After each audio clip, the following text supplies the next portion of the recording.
Yo, yo, Don Dude.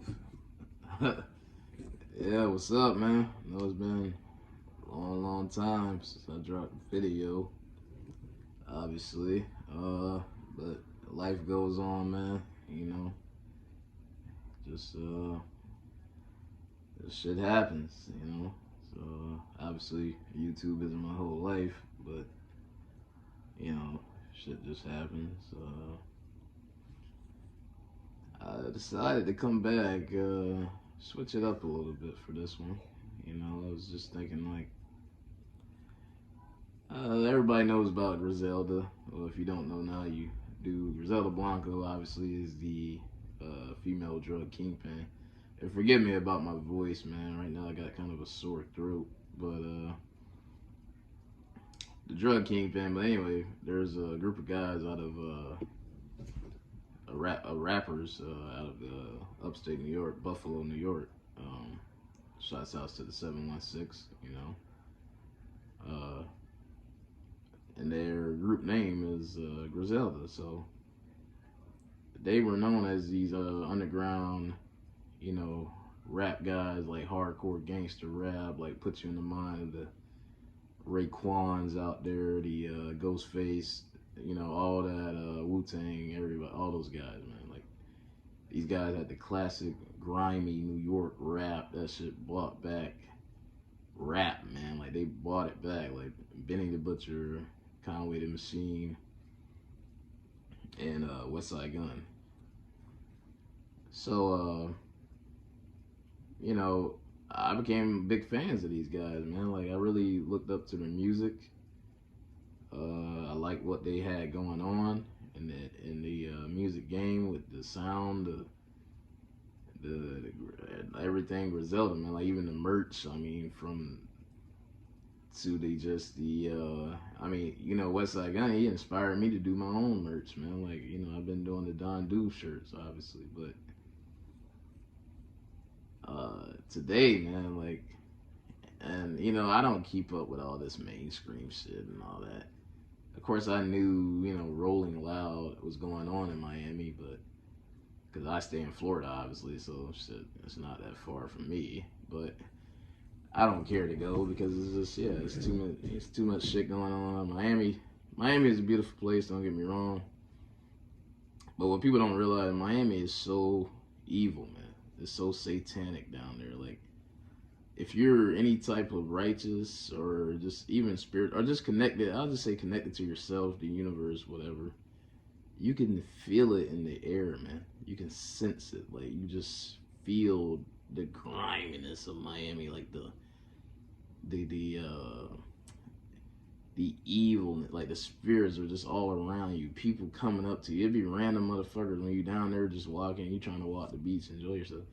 You random motherfuckers coming up to you. Oh, come to this party. Oh, I can get you in for VIP for $400 or $500. I'll get you to pull up in a limousine and all this. Like they try to make everybody feel like they're a star when they come down there. Cause they know a lot of people that are down there aren't from there when they go to South Beach. I should say South Beach because Miami and South Beach are two totally different things. Excuse me, but yeah. So it's just too much shit going on. Motherfuckers trying to set you up. You'll get women come up to you too, man. I've had women down there come up to me that are like, oh, we're lesbians. Me and my they'll have a homegirl with them, and they'll be like, oh, me and my homegirl are, we're trying to have fun tonight. We're from, shit, they might be from South Dakota, you know what I'm saying? Like, crazy ass places. Or they might be from South Beach down there. And they just, but they're all in line with what's going on. So you have to really be careful when you're down in that area. Hey man, I don't know if y'all know, but me, I jump topics sometimes. So sometimes I'll just tie shit in. I'll tie it all together. But anyway, back to what we were originally talking about. Conway, the Machine, which I think the whole Griselda actually had performance at Rolling Loud, but Conway the Machine performed, and he came out with what appears to be a skirt. Now, some people said it was a towel wrapped around. Some people said it was fashion, you know, whatever. But for me, it looked like a skirt, and if it quacks like a duck, walks like a duck, acts like a duck, it must be a fucking duck, right? So the issue is, man, like, you know, they put out all this street gangster rap, gangster music, and all this shit, man. But to come out in a skirt and then this happened after you hung out with Diddy, which everybody knows Diddy and how he gets down. Excuse me. So it really wasn't a good look for Conway, man, like at all. We all know how Diddy gets down. We all know how the industry gets down. And everybody, once you make it to Diddy, everybody know what it is, man. And then y'all in the pool with the red lighting, shirts off and all that, like making videos. And come on, man, like this shit writes itself, you know what I mean? But to tell you about the origins of this shit, it started back because obviously when Conway he was like kind of they all were rapping at a young age, obviously, but and then, you know, throughout their adulthood they were in and out of prison, out of the feds, because they were, you know, they were drug dealers. Well, Westside Gunn, when he finally came home for that last time, he started taking the rap shit very seriously.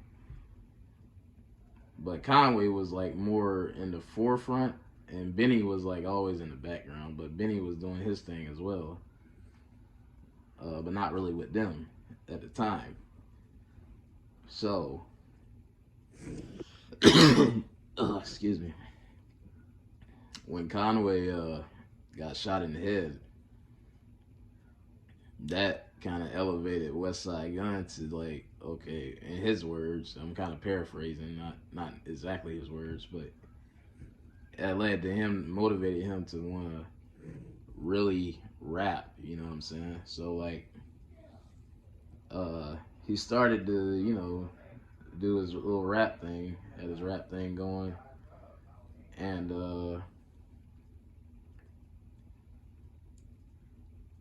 Westside Gunn started kind of not blowing up, but he started getting a little buzz, you know? Like, he started linking with your Hush Kingpin.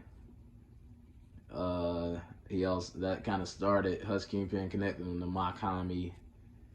That started the Makami and Westside Gunn connection. Then he started kind of Griselda in a sense. And then Conway kind of was making his comeback to try to rap again, but obviously it wasn't working out at first because, you know, his voice was different, his face was twisted, all that. And then a couple years down the road, Conway started like really, you know, getting that flow back, like getting his feel for, okay, I can adjust my voice to this certain type of beats and I'll rap over these beats. Well, so that kind of started the Griselda era, which would be Makami, Westside Gunn, Conway, El Camino is that's a name a lot of people don't know that was, you know, kind of part of Griselda the whole time, but he was in a lot of, I think, you know, proceedings, like, you know, criminal proceeding trouble or whatever you want to call it. The God Fahim, I don't think he was ever truly on Griselda, but he definitely was a part of, you know, the circle, so to speak, before they had the falling out. Him and Westside Gunn had the falling out. So you start, you know, you fast forward, and well, actually, when he had the falling out with Westside Gunn, so did Makami. So that took Makami off. And if you ask certain people, they'll tell you, well, Benny the Butcher was his replacement. So, okay, you got that. So that's how Benny the Butcher, which is their cousin, Conway and Westside Gunn's cousin, and Conway and Westside Gunn are brothers. So that kind of started this whole movement. Just to give you guys kind of the origin of the movement, right? You know, because I don't want to just jump into like, oh, he's wearing a skirt, blah, blah, blah. Well, this is how it started to kind of develop over time. They started doing these hardcore, grimy raps, and the underground scene took notice, you know. And I want to say probably about 20, I'd say about 2015, 2016, this is my opinion, is when they really started to, like, you know, really blow up, like pop off as like some top underground artists. Still not mainstream, so to speak, but I think 2016 was when Westside Gunn dropped Fly God 1, and that was like one of his, like one of the ones that really put him on. Uh, Conway with his black tapes and Everybody Is Food. For Benny, no doubt. I mean, he's been ill for years, but for Benny, no doubt, Tana Talk 3 was like his breaking point, if you ask me, which was let's say 2018, I believe, 2017 or 2018, something like that. And then Plugs I Met for Benny the Butcher. 2017 was the one I was a fan of too. Butcher on Steroids. That was another one. But, you know. So that's when those guys really started to blow. Underground wise. Then Conway and Westside Gunn signed to Shady Records, Eminem's label, and all that. And Benny was still in the shadows, but he was still rapping with these guys, so that was getting him, you know, notoriety. So right around the time when I seen things to kind of take a twist, I believe it was 2019 at one of the concerts, which I didn't attend the concert, but I saw it. And Benny the Butcher, he goes to, yo, Buzz, don't you got something to show him? He was talking to Westside Gunn. He's like, oh yeah, man, you know, and takes his hat off, and the motherfucker, he has red hair, and because I was just sitting here watching this at the house, and I was like, wait a minute, red hair? Like, I said, dyed his hair red. I said, that's a little on the weird side. That's an indication that things are kind of going in motion, you know. Then for me also, another indication was that the Vlad TV interviews, those started coming. So Benny did one, Conway did one, then Benny did another one, you know. Okay, I say, okay. So they started getting all these interviews.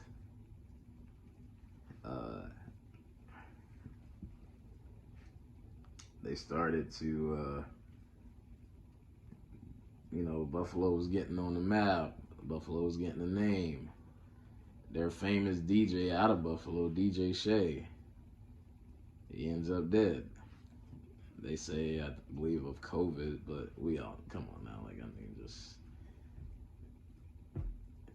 he ends up dead, and then all of a sudden, Benny elevates. And then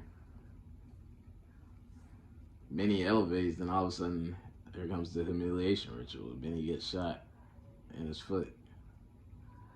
It's always the foot, ladies and gentlemen, who catch my drift, right?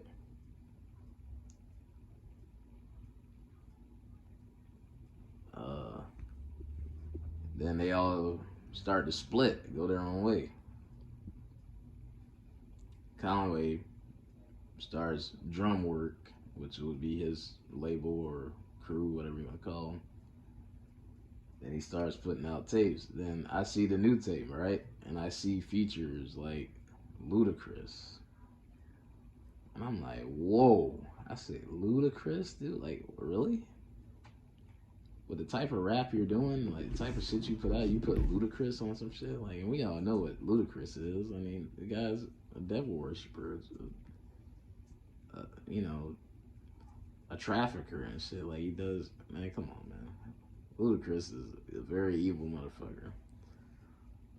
But, then, you know, he had you see him getting collaborated with Mary J. Blige and shit. I'm like, whoa, Mary J. What the fuck? Oh, let me go back actually. My bad, I left this part out. They all signed to Rock Nation, or even if it was a managerial deal, they're signed to Rock Nation in some way. They go to the Rock Nation brunch. They were so adamant about being around these guys, especially Jay-Z, like, and so my thing is this, right? You want to be around Jay-Z, you want to do all this shit. Why would any gangsters, hardcore gangsters that have been to prison, that have done sold drugs and did all this work in the streets, put in all this work, why would they want to be a part of Rock Nation when the Rock Nation CEO is a fucking rat? Now, Don Dude, let me put this disclaimer here. Don Dude was not a gangster. Never have been, never will be.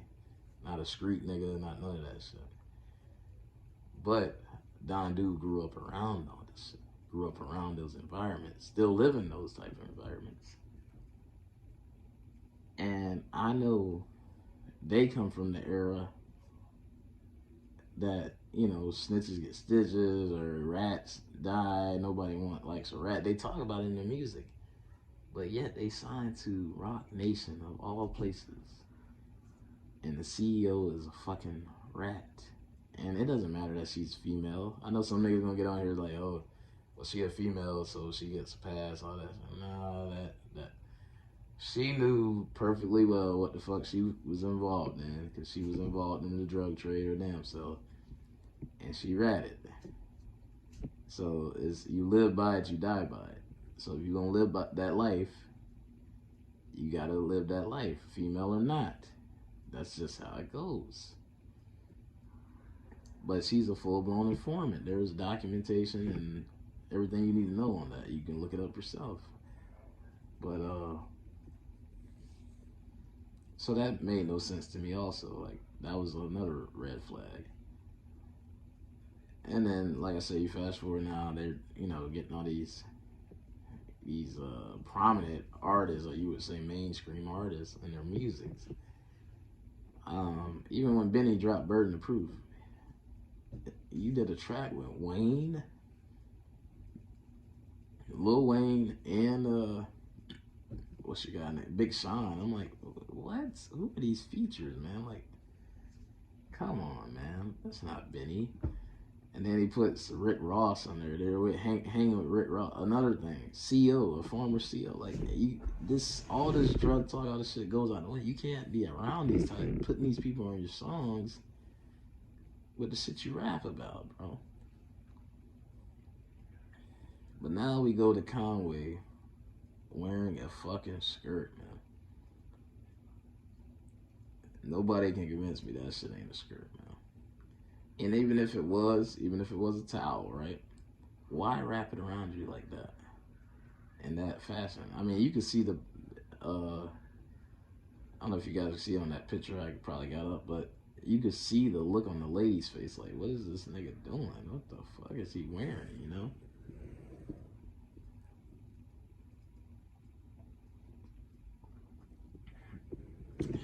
Anybody, excuse me. Gotta take me a sip.